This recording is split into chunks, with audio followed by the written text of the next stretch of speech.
आजकल दुनिया में नई नई टेक्नोलॉजी आ गई हैं, जैसे एआई, चैट जीपीटी इत्यादि इत्यादि। और आने वाले समय में ये सभी टेक्नोलॉजी काफी तरक्की करेंगी। अभी तो इनका शैशव अवस्था है, बाल्य अवस्था है। लेकिन जैसे जैसे ये अपने युवा अवस्था की तरफ ये टेक्नोलॉजी बढ़ेंगी, इनका उपयोग विस्तृत हो जाएगा, हर क्षेत्र में इसका उपयोग होने लगेगा।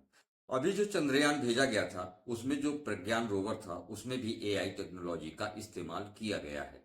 और आने वाले समय में जैसे जैसे ये टेक्नोलॉजी उन्नत होती जाएगी, इसका जीवन के हर क्षेत्र में समावेश होता जाएगा, हर क्षेत्र में प्रयोग इसका होगा। वो चाहे धरती हो या आकाश हो, हर क्षेत्र में कोई क्षेत्र अछूता नहीं रहेगा इससे। लेकिन आज यहाँ तीन नेचुरल टेक्नोलॉजी पर चर्चा होगी। और वो टेक्नोलॉजी अगर आपके पास है, तो ये जितनी भी एडवांस टेक्नोलॉजी आई हैं और आगे आएंगी, ये सभी टेक्नोलॉजी उसके सामने कुछ भी नहीं है। अगर इन टेक्नोलॉजी में महारत हासिल करना है, तो इस वीडियो में जो चर्चा की गई है तीन टेक्नोलॉजी की, उसमें आपको कमांड हासिल करना ही पड़ेगा, उनमें महारत हासिल करना ही पड़ेगा।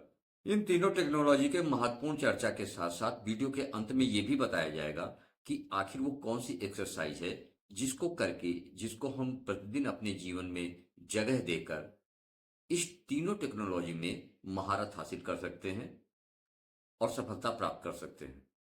वंदे मातरम मित्रों, मैं राघवेंद्र पांडे आप सभी का आज के इस कार्यक्रम में स्वागत करता हूं। और आप सभी से विनम्र निवेदन है कि अगर पहली बार इस चैनल पर आए हैं, तो चैनल को सब्सक्राइब जरूर कर लें और इस वीडियो को लाइक करें और अपने मित्रों में शेयर भी करें। इसके साथ आप लोगों से यह भी निवेदन है कि इस वीडियो को पूरा देखें, स्किप या फॉरवर्ड बिल्कुल मत करें। सबसे पहले बात करते हैं उस टेक्नोलॉजी के अभाव में। अगर हम कोई काम करते हैं, सपोज दैट कोई भी स्टूडेंट जो कंपटीशन या एग्जाम की तैयारी कर रहा है, पूरे साल मेहनत करता है, अपनी उन बुक्स को पढ़ता है जो उस कोर्स से रिलेटेड हैं, और पूरे साल पढ़ने के बाद में जब वो एग्जाम में बैठता है, तो वहां पर वो पुस्तकें काम नहीं आती हैं।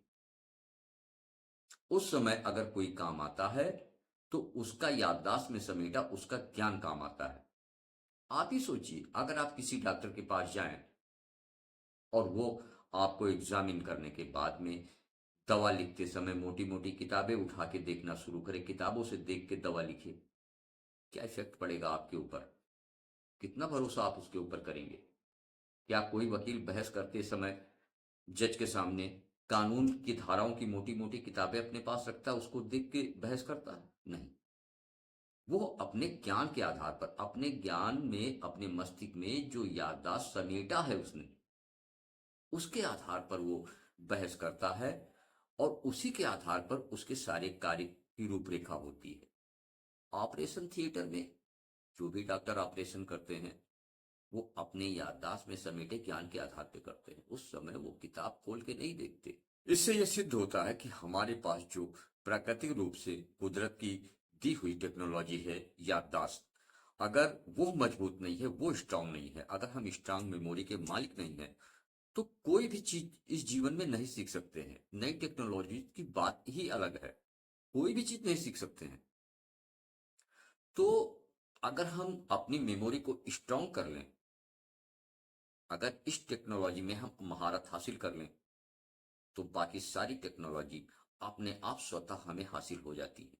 तो इससे हमें पता चलता है कि जो पहली टेक्नोलॉजी है वो है स्ट्रांग मेमोरी, और इसमें हमें हर हाल में कमांड हासिल करना ही करना चाहिए। अब बात करते हैं दूसरी टेक्नोलॉजी की। पहले दूसरी टेक्नोलॉजी पर जो चर्चा होनी है, उसकी उपयोगिता के बारे में जान लेते हैं। डिग्रियां तो सभी ले लेते हैं, वो चाहे मेडिकल की हो या वकालत की हो या किसी भी चीज की। मान लीजिए कि दो डॉक्टर्स हैं और उन्होंने मेडिकल की डिग्री समान ली, पढ़ाई समान रूप से किया, और दोनों ने क्लिनिक खोला। एक क्लिनिक पर आप देखेंगे कि भीड़ लगी रहती है, कस्टमर की, जो पेशेंट है उनकी भीड़ लगी रहती है, और दूसरी क्लिनिक पे सन्नाटा। एक वकील जो है, वकालत की पढ़ाई करके जाता है, तो उसको तरसना पड़ता है क्लाइंट के लिए। और एक वकील वहीं पर वकालत पढ़ के जाता है, तो उसके पास क्लाइंट्स की भीड़ लगी होती है। जबकि दोनों ने एक ही कोर्स किया, एक ही शिक्षा हासिल की, यहां तक कि हो सकता है एक ही कॉलेज से पढ़े हो और एक ही क्लासरूम में पढ़े हो, क्लासमेट हो, लेकिन दोनों की सफलता अलग अलग होती है। ऐसा क्यों? आने वाले समय में, जैसा कि अभी हमने बताया, कि ये जो जितनी टेक्नोलॉजी आ रही है, ये अभी शैशव अवस्था में है और धीरे धीरे ये उन्नत करती जाएंगी। तो किसके बल पर? केवल और केवल क्रिएटिव शार्प माइंड के बल पर। इन टेक्नोलॉजी को जो बनाया है, जो बना रहा है, आगे जो बनाएगा, उन्नत करेगा, वो केवल और केवल अपने क्रिएटिव और शार्प माइंड के बल पर इनमें जान डालेगा और इनको अच्छे से अच्छे स्तर पर ले जाएगा। हम अपने जीवन में कोई भी कार्य कर रहे हो, उसमें सफलता निर्भर करती है कि हम कितना क्रिएटिव और शार्प माइंड के मालिक हैं। मैं यहां तक बता दूं कि कोई भी इंसान फर्श से अर्श पर पहुंच सकता है अगर उसके पास ये क्षमता है, और ये क्षमता प्राप्त करना भी कोई बड़ी बात नहीं है। तो पहली टेक्नोलॉजी हुई स्ट्रॉन्ग मेमोरी और दूसरी टेक्नोलॉजी हुई क्रिएटिव एंड शार्प माइंड। अब आइए तीसरी टेक्नोलॉजी पर बात करते हैं। सबसे पहले तीसरी टेक्नोलॉजी के उपयोगिता के बारे में बात कर लें। जब हम अपने कार्य क्षेत्र में उतरते हैं तो उसमें आकांक्षा करते हैं कि हमें सफलता मिले और उस क्षेत्र में हम शीर्ष पर पहुंचे। इसके अलावा कोई ऐसी अपने एम्बिशंस होती हैं, कोई ऐसी महत्वाकांक्षाएं होती हैं जिन्हें हमें पूरा करना होता है और उसके लिए अपने आप को मानसिक तौर पर प्रिपेयर करना पड़ता है, अपने आप को उस काबिल बनाना पड़ता है। और जब हम अपने आप को उस काबिल बना लेते हैं, अपने सबकॉन्शियस माइंड को उस डायग्राम को फीड कर देते हैं, जो चीज हमें चाहिए होती है, तो वो चीज हमें फिर मिलती ही मिलती है। वो सफलता हम प्राप्त करते ही करते हैं और उसे कहते हैं law of attraction. Law of attraction के बारे में पूर्ण रूप से जानकारी के लिए इस चैनल पर वीडियो पड़ी हुई है, आप उसे देख सकते हैं जाकर। तो जब हमें कोई चीज चाहिए होती है, कोई सफलता या किसी चीज की इच्छा होती है, तो हम एक तरीके से, निश्चित तरीके से अपने सबकॉन्शियस माइंड में उसे फीड करते हैं। और जब अपने सबकॉन्शियस माइंड में उसे फीड करते हैं, उसका डायग्राम बन जाता है, तो हमारे आसपास का पूरा वातावरण, पूरा एटमॉस्फेयर उस चीज को दिलाने के लिए, उसमें सफलता प्राप्त कराने के लिए हमारा सहयोग करने लगता है और हम अपने लक्ष्य को आसानी से प्राप्त कर पाते हैं। तो इस लॉ ऑफ अट्रैक्शन में कमांड हासिल करना, ये भी एक बहुत बड़ा अचीवमेंट है। अब आइए बात करते हैं कि आखिर इन तीनों टेक्नोलॉजी को अपने अंदर समावेश कैसे किया जाए और इसमें शीर्ष तक विकास कैसे किया जाए, पूरी तरीके से इस पे कमांड कैसे हासिल किया जाए। तो वैसे तो भारतीय स्मृति विकास पद्धति इसमें महारत हासिल करवाने में नंबर 1 है। उसका कोई जोड़ नहीं, उसका कोई तोड़ नहीं। और दूसरी कोई तकनीक, कोई दूसरी पद्धति इस दुनिया में नहीं है जो कि इसमें महारत हासिल करवा सके। तो इसके लिए सबसे पहले मैं आपको एक छोटा सा एक्सरसाइज बताता हूं और उन एक्सरसाइज को आप कंटिन्यू अपने जीवन में स्थान दीजिए, उसे करिए प्रतिदिन बिना नागा। और इस क्षेत्र का एक रूल समझ लीजिए आप। इसका एक रूल है और उसे फॉलो किसी को करना पड़ेगा अगर वो इसमें महारत हासिल करना चाहता है। और इंग्लिश में उसे कहा जाता है don't say Y, only do it. आप ये मत पूछिए कि ऐसा क्यों, जो कहा जाए उसे करिए।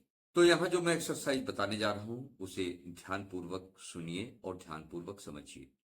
आप चाहे किसी एग्जाम कंपटीशन की तैयारी कर रहे हो या अपने कार्य क्षेत्र में उतर चुके हो, बिजनेस, पब्लिक डीलिंग, सर्विस, खेल कूद का मैदान, कहीं भी आप हो, जो एक्सरसाइज बता रहा हूं उसको करिए। और आप इन तीनों टेक्नोलॉजी में जो अभी चर्चा की गई है उनमें काफी आप आगे होंगे, काफी आपको उसमें तरक्की मिलेगी। हालांकि ये एक मामूली सी एक्सरसाइज है भारतीय स्मृति एवं व्यक्तित्व विकास पद्धति की, लेकिन जब तक पूरा कोर्स ना मिले, और पूरा कोर्स क्या, हर एक वीडियो में मैं कुछ ना कुछ बताता जाऊंगा, हर वीडियो ज्ञान का खजाना है, तो जो बताया जाए उसका अभ्यास कीजिए आप। तो इसमें जो अभ्यास आपको महत्वपूर्ण अभ्यास करना है वो करना यह है कि आप सुबह नित्य क्रिया से निवृत्त होकर नित्य नियम बना लीजिए। प्रतिदिन जब आप नित्य क्रिया से निवृत्त हो लें, चुपचाप जैसे सोते हैं शांतिपूर्वक लेट जाएं, और लेटने के बाद में आराम से जितना सांस हो अपने अंदर भरें। पेट फूलना चाहिए हल्का सा। और जब अपने अंदर सांस भरें उसके बाद में जब उसे निकालें तो ओंठों को गोल करके, जैसे सीटी बजाते हैं ऐसे गोल करके आप उसको धीरे धीरे निकालें। उसके बाद फिर सांस अंदर भरें आराम से, गहरी हल्की गहरी सांस भरें अंदर, और उसके बाद जब उसे निकालें तो ओंठों को गोल करके, जैसे सीटी बजाते समय गोल करते हैं ऐसे ही उसको सांस को बाहर निकालें। यह प्रक्रिया आपको 4-5 बार, 8-10 बार, जितनी बार आराम से हो सके आपको करना है, और ये बिना नागा करना है। इससे आपके कंसंट्रेशन भी बढ़ेगी, मस्तिष्क की क्षमता भी बढ़ेगी। जो हमारे मस्तिष्क में केमिकल हैं जिनके आधार पर हमारा मस्तिष्क काम करता है, सेरोटोनिन इत्यादि, ये सभी केमिकल संतुलित होंगे, और इनकी क्षमता जो है, मस्तिष्क की क्षमता में अच्छा खासा इजाफा होगा, बढ़ोतरी होगी। तो मित्रों, आज की चर्चा यहीं समाप्त होती है। मिलते हैं अगले ज्ञानवर्धक वीडियो में। और हाँ, आपका कोई प्रश्न हो तो कमेंट में जरूर पूछें, तत्काल उत्तर दिया जाएगा। तत्काल नहीं तो 24 घंटे के अंदर तो उत्तर दे ही दिया जाएगा। तो मिलते हैं फिर अगले ज्ञानवर्धक वीडियो में, तब तक के लिए जय हिंद।